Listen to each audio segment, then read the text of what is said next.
Assalomu alaykum rahmatulloh. Bugun sizlarga kaminadan boshqacha obzor bo'ladi. Mana yuklarimizni olib sekingina Fusi'ning ichib uyga qaytyapmiz. Uyga chiqqanimizdan keyin mushugimiz har doimgidek kutib oladi va yalpayib yotib oladi. Sizlar bilan birinchi unpack kiyimimiz bu Chanel baletkamiz bo'ladi. O'zingizlar ko'rishingiz mumkin, full komplekt bo'lib kelgan. Ayniqsa oyoqda kiyganlarda shunaqa chiroyli turadi. Ishonaveringlar, hech kimga kelmaydi. Вообще asal narsa. Menga o'xshab oyoqim jinsi bo'lganlarga yana bitta obuvimizdan ko'rsataman. Bu Louis Vuittonning такой скромный krossovkasi bo'ladi. Bu ham full komplekt bo'lib kelgan, juda ham chiroyli turadi. Ayniqsa kiyganinglarda bu sportivniga ham, polniy naryadniga ham ketaveradi deb o'ylayman. Ko'ngillar bilan ham juda ham chiroyli turadi. Bu bo'lsa, mana uzoq kutilgan atir naborim bo'ladi. Shunda ochdim, ichidan ochganimdan keyin bilaman, shunda pomadan tushirsam bo'ladimi?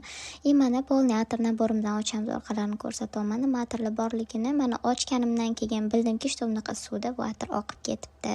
Nimaligini-chu, mana sekin o'zingizlar ko'rib olishingiz mumkin. Ichida 12 xil atir chiqadi. Hammasi tako birga bir luks kopiyada chiqqan atirlar. Следующий bu o'sha boyaga tushib ketgan pomadamiz bo'ladi. Ko'rishingiz mumkin. Dior Lux kачестводagi blesklari. Uning eng yaxshi tarafi juda xadovoy ranglardan komplektning qilingan. Shu universalniy sumочkamizdan ham nalichida bor, bemalol zakaz qilsanglar bo'ladi.